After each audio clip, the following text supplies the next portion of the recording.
Hello everyone. इससे पहले कि हम लोगों ने अपनी इंग्लिश क्लास के अंदर जाना था कि टेंसेस क्या होते हैं और टेंसेस कितने तरीके के होते हैं, आज की इस इंग्लिश क्लास के अंदर हम लोग जानेंगे पार्ट्स ऑफ स्पीच के बारे में। देखिए, जब भी हम लोग कोई सेंटेंस बोलते हैं या लिखते हैं, वो सेंटेंस जो है इन्हीं पार्ट्स ऑफ स्पीच से ही मिलके बनता है। अब आप कहोगे कि सर, आप इससे पहले के लेक्चर में आपने टेंसेस में बताया था कि कोई भी सेंटेंस होता है वो पास्ट का होता है, प्रेजेंट का होता है और फ्यूचर का होता है। बिल्कुल सही आप कह रहे हैं। जो टेंसेस होते हैं वो क्या बताते हैं? टाइम बताते हैं कि कोई घटना कब हुई, पास्ट में हुई, प्रेजेंट में हुई, फ्यूचर में हुई। ये टाइम नहीं बता रहा है, ये क्या बता रहा है कि जो सेंटेंस आपने बोला है उसके अंदर जो अलग अलग वर्ड्स इस्तेमाल हुए हैं उन्हीं को पार्ट्स ऑफ स्पीच कहते हैं।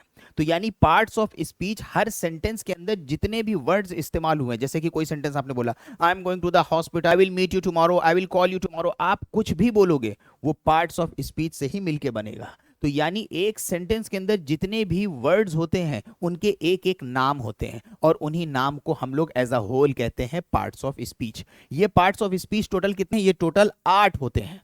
ठीक है, चलिए अब आगे बढ़ते हैं और देखते हैं कि ये पार्ट्स ऑफ स्पीच कितने तरीके के होते हैं। Noun, pronoun, verb, adjective, adverb, preposition, conjunction और इंटरजेक्शन।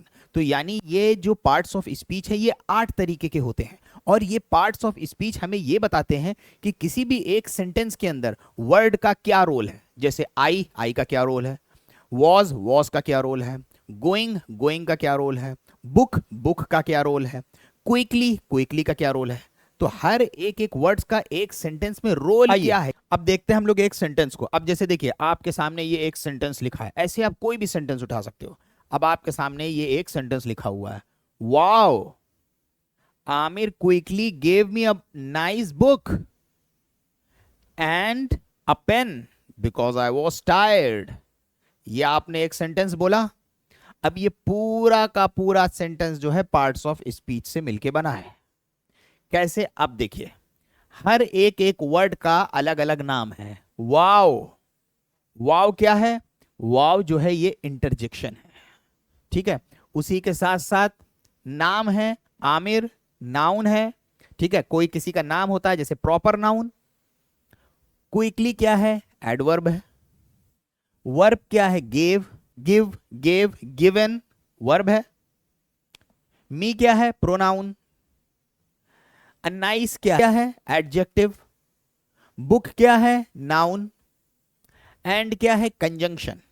उसके साथ साथ अपेन क्या है? Noun phrase. बिकॉज क्या है? कंजंक्शन। आई क्या है? प्रोनाउन। उसके साथ साथ वॉस क्या है? वर्ब। और यहां पे टायर्ड क्या है? एडजेक्टिव। तो अब आपने देखा कि हर वर्ड का एक एक नाम है। यही पार्ट्स ऑफ स्पीच से एक सेंटेंस बनता है। अब देखिए, जितनी चीजें आपने पढ़ी हैं, noun, interjection, adjective, adverb, verb, इन्हीं को हम लोग डिटेल में पढ़ते हैं, तब जाके हमें समझ में आता है पार्ट्स ऑफ स्पीच क्या है। तो इससे हम लोग बेहतर सेंटेंस फ्रेमिंग सीख पाते हैं। तो टेंसेस अगर आपने सीख लिया तो टेंसेस के साथ साथ ग्रामर में पार्ट्स ऑफ स्पीच भी उतना ही अहम है। तो आई होप कि आपको क्लैरिटी आई होगी कि पार्ट्स ऑफ स्पीच क्या होते हैं। अब जैसा कि हमने आपको बताया था कि इंग्लिश का हमारा एक कोर्स चल रहा है। इस इंग्लिश के कोर्स की बहुत ही नॉमिनल फीस है, सिर्फ 899, और ये 1 महीने का कोर्स होता है। सारे लेक्चर्स आपको तुरंत मिल जाएंगे हमारी ऐप के ऊपर। आप हमारे इंग्लिश के कोर्स को ज्वाइन करने के लिए इस नीचे दिए गए हुए नंबर या लिंक पे जाके आप डिटेल्स ले सकते हैं।